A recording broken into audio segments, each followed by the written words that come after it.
Today I am joined by Connor to showcase two very exciting releases from Fender in collaboration with Jack White and Third Man. We have this beautiful Triplecaster to talk you through, as well as the Pano Verb amp. I know that Connor is a big fan of Jack White, so he seemed like the ideal person to get in to talk about it. We're also blessed by his beautiful pedal board here. So why don't we start with the guitar itself? Yeah. Maybe let's start at the headstock. Cool. Yeah, what have we got there? Well, Jack White's been known through the years for having like a weird mix match of things. So he doesn't have just a standard guitar. He's played through Gretsch's, he's played through Tellys, so he's tried to put everything that he's used onto one guitar. Starting at the headstock, it's matching, which is just really nice. Very cool. There's some nice Fender tuners with a hipshot one at the back, which is actually a drop D tuner, which is quite handy. So if you're here,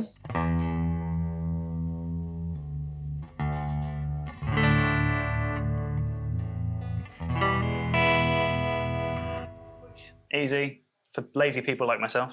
All right, what about the neck? How does that feel? It feels like a nice, comfortable C. Unfinished maple, not completely unfinished. Still got some nice satin on it, but I think if they had have had the glossy look on it, it would have felt a little bit tacky, and it wouldn't have matched the look either.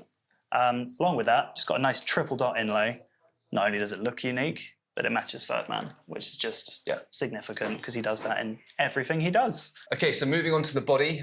There's lots to talk through here. Why don't you start off with the finish itself? Yeah, so as I said, matching headstock, which is always nice, just a nice monochrome finish all the way across, black and white. All the white hardware is powder coated as well. So at a glance, it may look plastic, but when you feel it, the big speed, the controls, everything is metal. So it's all solid, all really good quality. If we talk about the pickups first, we have in the neck, a Q-knife wide range humbucker, which is just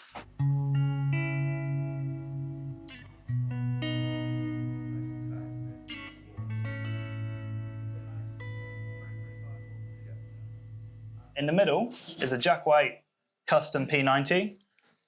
It sounds slightly phasey, but I think that's just the vibe he was going for anyway. So if I play the same thing,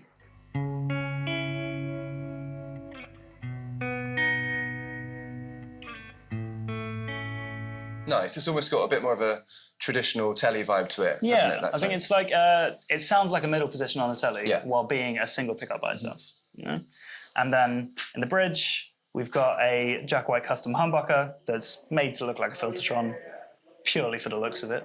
But it gives it that brash sound. So if I still, even if I play the same thing, you'll hear it sounds more trebly, a little bit more harsh, you'll get a little bit more output.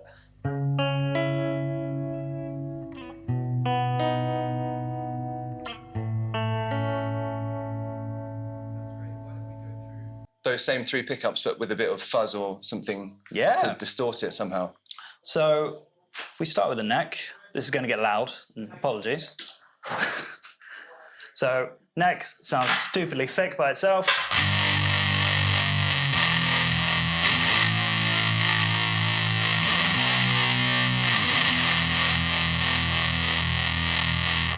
That's huge. Sounds awesome. The middle, as we said, is very cutting. It will cut through. If I play the same thing, you'll hear it still sounds thick, but it's got a certain just knife edge to it. It just goes straight through.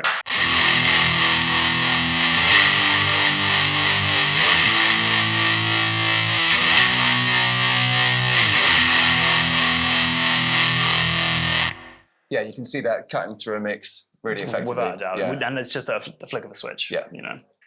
Wicked. How about the bridge? The bridge is where it's going to sound most harsh, but that is just his tone all out.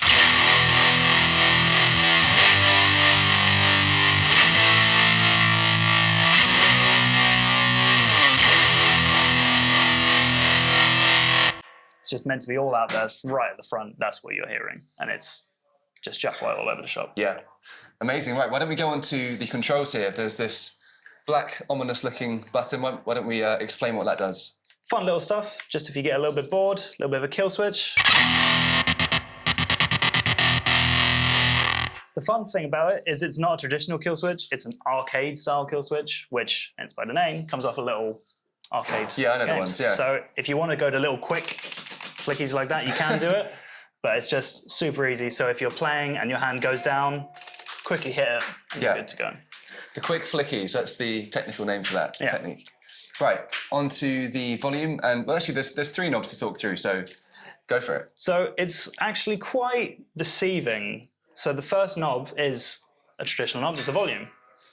Let's make sure my fuzz is off, yeah. Second knob is a tone knob. I just don't think I really have to talk about that much. Yeah. This third one is where it throws a few people off because it is a knob, but it's actually on a three-way toggle switch.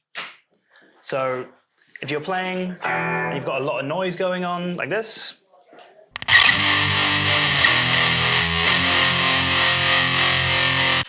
flick it up, instant kill. Okay. So it's just if you've gone from this horrendous soundscape that's sounding huge, quick flick up, you can sort out whatever you need to do. Amazing, that's cool. So if you flick the knob down, it puts any pickup you're on straight to the output jack. More output, more gain, it hits the front of the amp a little bit harder. Okay, so it's a slight boost. Yeah, that's exactly what it is. It's exactly what it is. It just changes the tonality a tiny bit. So if I just hit this, but then push that, tiny bit more treble. Sure. It just hits the front. It's not meant to be this huge solo boost kind of thing. Yeah. It's meant to be so that you can push that tone just a little bit more. Presence almost, yeah. Yeah, which as if you don't need this. So when it's in its middle position, it's just standard circuitry. Okay, standard circuit. So if it's in the middle, imagine it's not active whatsoever. It's just engaging everything else. But this is also, like I said, it's reactive to whatever pickup you're on. So if you're on the neck pickup and you flick the switch down, it sends a neck pickup direct to output jack, and vice versa with middle and bridge. Very cool. Amazing. Well, I think that covers most of the guitar, unless there's anything we've missed. I mean, as a nice powder-coated Bigsby, it feels nice. Is awesome too. Nice touch. A banjo armrest. Why not? Because why not? It just looks cool.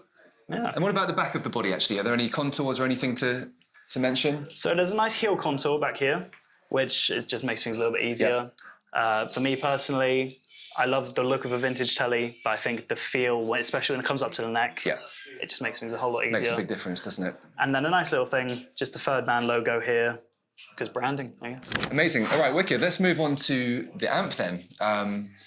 So it's a hell of a beast. It's a very loud unit. We're currently running it at about 2 maybe? Is it 2? Yeah. And it's pretty deafening here in the shop. So it's a very capable amp for those bigger gigs. But yeah, why don't you go ahead and talk maybe about the speaker choice or what it's kind of running on? It's a mixture of 3 different amps. It's a Vibra Verb, a Vibrasonic, and a Vibra King. And the main thing that's different about this is it's got 2 speakers in the back of different sizes. So you've got one 15-inch Jensen speaker and then one 10-inch. Mm-hmm. And it's not just for one runs the bass, one runs the treble. Because this is stereo, reverb, and trem, you can choose to split if it goes to one speaker or both speakers. Okay. Which is very cool. Why we've got it mic'd up in the center, for example. Because if we put it on just one speaker, it would just cut completely. Sure. So it's running at 70 watts, which is, Fender Super. Yeah. Super reverb. So it's pretty loud. It'll take your head off. It's got 4 power tubes, 2 6L6s, 2 6V6s, which is normally what you'd find in like heavier amps, like Mesa Boogies, that kind of thing. So it's a bit different to find it in a Fender amp, But then you've got 7 preamp tubes, which is a lot to drive the front of the amp. And that's why it's got a drive channel on the front. You don't get a huge amount out of it. It's not like you're going to go overdriven. Yeah. So right now I'm running the drive at like halfway. If I gun the drive,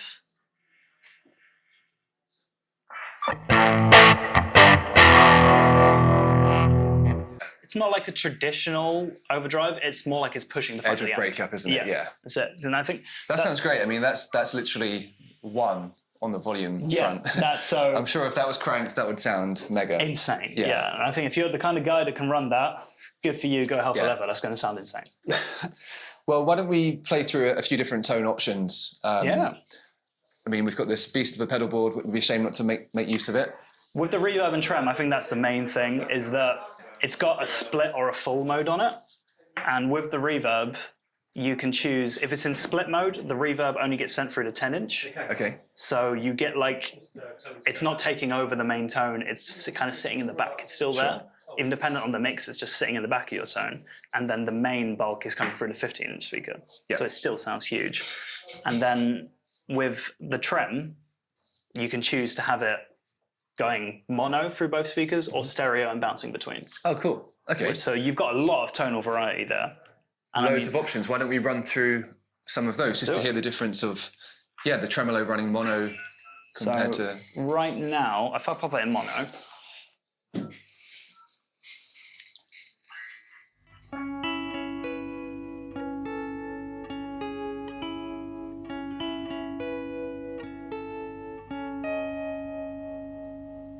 and then if we flip it to stereo quickly,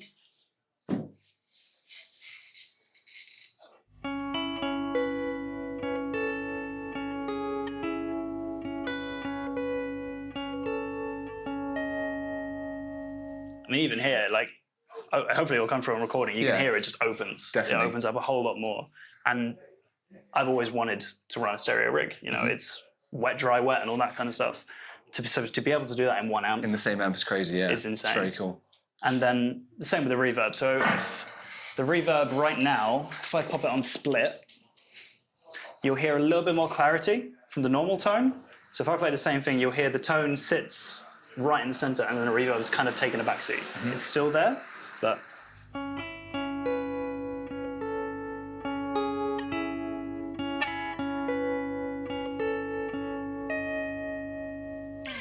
so it's there, but ever so slightly. Yeah, it's quite subtle. Yeah, and then if I put it on full,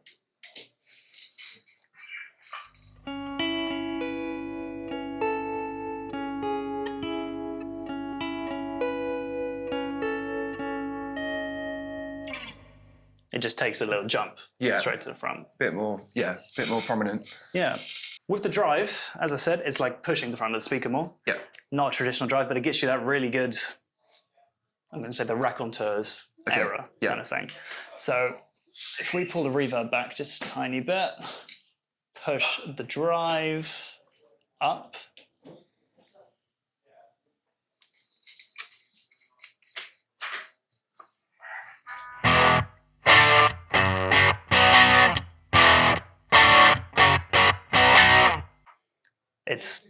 that's beautiful. It's a lot. It's a lot. You can hear it's probably pushing. It sounds like the speaker's crying for help. It's that kind of thing. And it gives you that cranked, pushed, trying to be Dumble-esque kind of vibe, you know? And if you're running that, as we said before, on full whack, that's going to be hench. That's going to sound insane. Big time, yeah. It's insane to me that we're, like I said, literally at one on volume. And it's spiky. People are holding their ears in the shop. The amp sounds mega, that's just on its own without anything going to it, but why don't we hear it with some pedals in front of it to see how it reacts to those? Yeah, so Jack White's main thing, huge fuzz, wall of sound, so that's what we're going to give it. We're going to give it some noise, see how it handles it.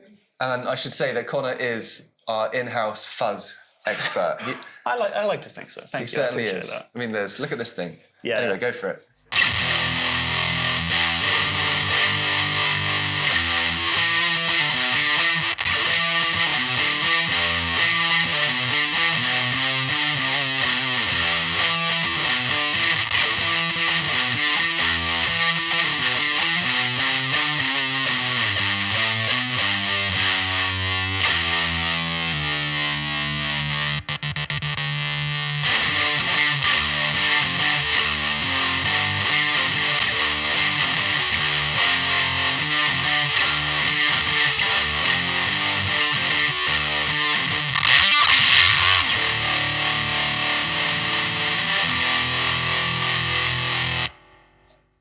It's a lot. Yeah. It handles everything. But it's going from noise, just one flick of a switch, and it's done. Yeah, sounds so good. Why don't we also just talk about the visuals of the amp? So the yellow, anything to mention there? It's just third man colors. Yes. It's all across his record labels, all across his hardware. In his current era, he's gone for black, yellow, some points of white, and it's just striking. You know, even just a slight highlight of yellow on the amp makes it pop. And I think if you know, you know, it's that kind of vibe. You know, if you saw black and yellow, you go, oh, okay, it's Jack White, it's Third Man. Yeah. But I think if not, it just looks like you've got a really cool custom Fender amp. So it's just the whole package, isn't it? So the Triplecaster currently retails for around about £3,500, and the amp is currently sitting at about £2,700. And if you want to experience the volume for yourself, head down to the shop or go to our website for more details.